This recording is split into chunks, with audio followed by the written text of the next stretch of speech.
Presidenti i Serbisë Aleksandar Vučić ju drejtua mbështetësve në tubimin, nuk e dorëzojnë Serbinë në Beograd dhe theksoi se disa kishin thënë se janë kundër dhunës, por pastaj e përdornin dhunën çdo ditë.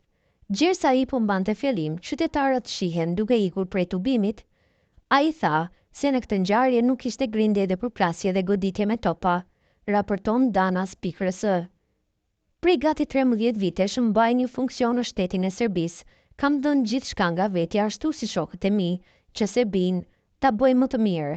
Këtë vit, nëse kjo nuk do të ishte bërë kundër vendit, do të ishim ekonomia që rritet më shpejt në të gjithë Europën, tha ndër të tjera ai. Mëtej, Vučić theksoi gjithashtu se ata kërkuan dialog dhe kur ju ofrua, ata thanë se po bëni shaka dhe nuk do të angazhoheshin në dialog.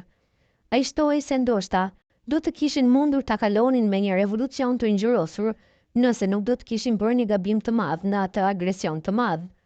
Njerëzit panë se ata po fillonin të na shkatronin shtetin. Mund të prekin gjithçka, por kemi një cilësi të bukur. Kur dikush e prek shtetin tonë dhe kërkon ta shkatrojë, atëherë ne bashkohemi dhe shkojmë me flamurin e trefisht dhe nuk e lejojmë askënd të na shkatrojë shtetin, pohoi udhëheqësi serb. Ndryshe, derisa po fliste presidenti serb, qytetarët që kishin ardhur në kundër tubim filluan të largoheshin nga tubimi.